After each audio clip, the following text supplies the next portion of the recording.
All right, good morning everybody. Today we have a donkey that is obviously gone a long time between trims. Now, something that kind of bothers me is that people, well, it bothers me that the hooves get this long, but a lot of farriers and people that consider themselves hoof professionals say, oh, this donkey or horse has way too much toe, way too much toe. The problem is way too much heels, guys. You know, there's a lot of horse owners out there that don't like it when farriers are touching the heels. This toe is not even touching the ground. It's this heel length that is hurting this horse so bad. He's got his superficial flexor tendon and his deep flexor tendon that are being strained tremendously, especially his deep flexor tendon. And it's because this heel is so long. The toe isn't doing anything. Yeah, it's long, but the heel is what is causing all the issues. The thing that's going to give this donkey the most relief is taking this heel down all the way. We're going to go from standing on the backside of an overgrown heel to standing on a flat plane. Then I'll obviously get after the toe. But heel growth is what hurts horses more than toe growth. So let's just jump right into this.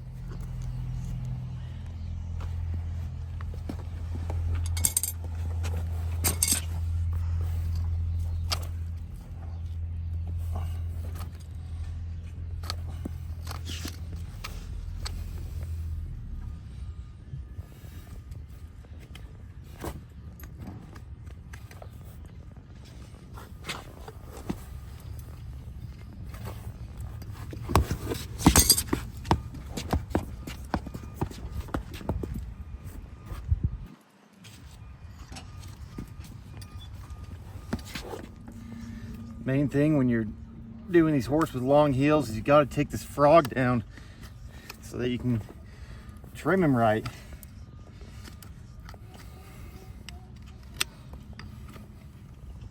See, I'm going all the way down with these heels.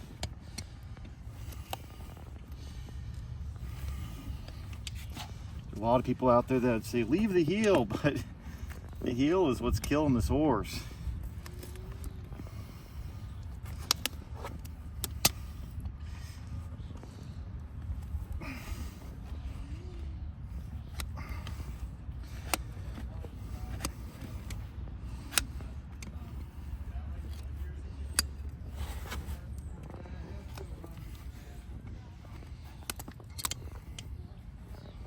Okay, so I'm guessing all the sole just rip right out.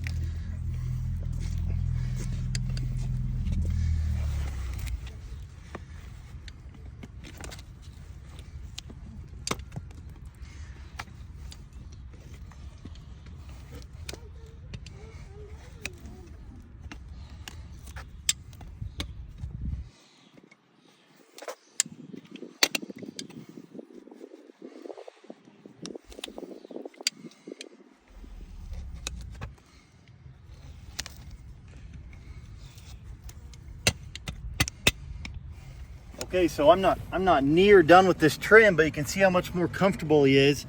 He's standing on a flat surface instead of standing on that underrun heel. And all I've done is taken a nipper run almost to about as low as the heels can go. That's what's going to make the horse comfortable. Of course, taking down some toe and all that's going to help a bunch, but getting those heels down is the most important thing to do on a neglected horse. I've got students here watching me right now, and they're watching how I do this foot, and they're going to do the other ones. So a lot of you guys wonder why I only film one foot. Well, it's because I'm teaching and the students do the other one while I do the one.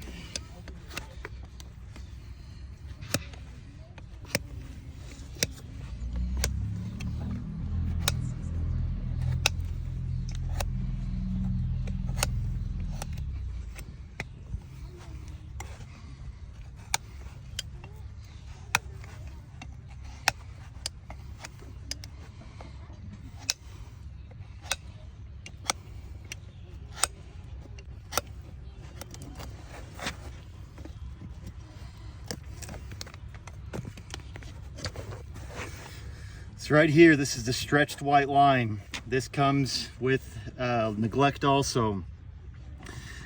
this lamina, it becomes stressed and stretched.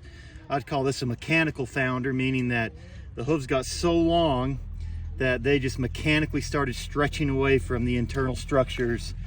I don't know if this is was caused by, I don't think it was caused by like a laminitic episode from diet or you know, a glucose overload or a carb overload. I think this was more to do with the horse got long and just the pressure is separating the hoof from the internal structures. That's what that stringy stuff is. That is the hoof wall or the white line stretching.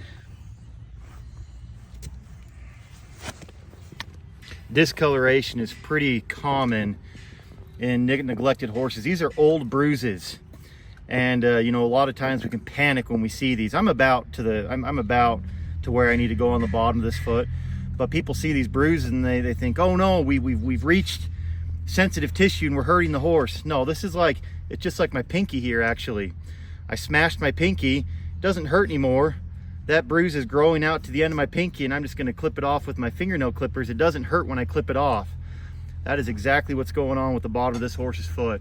These bruises are just growing out. So, you know, you can knife through them, and sometimes they'll disappear, but there's not very much more I'm going to do to the bottom of this donkey's foot.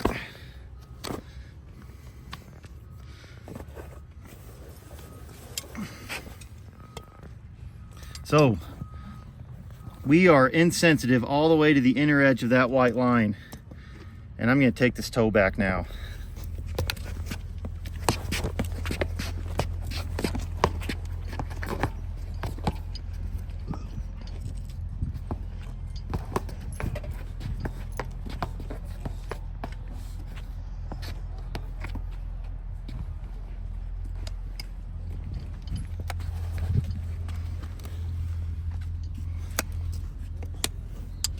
You can nip right through stretched lamina, and I think you should.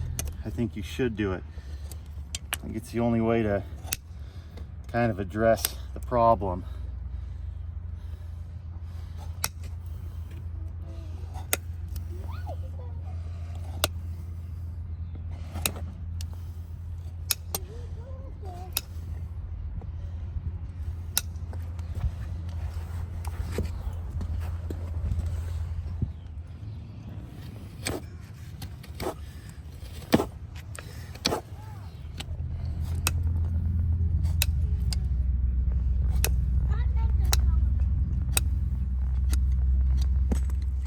Okay, so the next thing I'm going to do, I like to come up here to the coronary band, and I like to look down about the first inch or so and see what angle that's at. Now he's pretty steep here, and then it changes the angle through here. With the stretched lamina, I suspect that this horse has foundered, and so I'm not going to take any more from the sole because I do believe there's coffin bone rotation in there. But the top inch, we've got one angle, and down here we got another. I'm going to go ahead and rasp all this, gather up all this flare up, and hopefully this horse will start growing a little bit straighter down the road.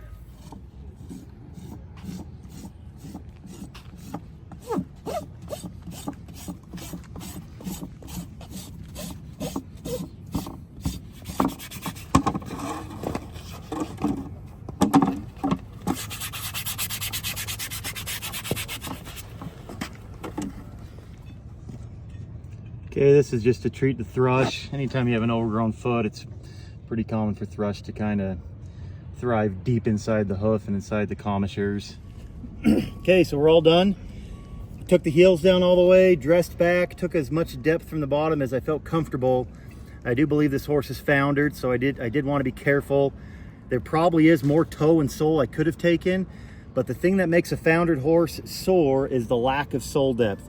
I left him a little bit of sole depth. The most important thing we did today is take those heels down, get him standing on a flat plane. You can see the difference between the 2 feet. You can see that this one, he can't really bear weight very good on it. If you want to go over there, you'll see that he's standing on only heel. On here, on this foot that we just did, he's standing on the bottom of his foot, which is how a horse should stand, where he should stand.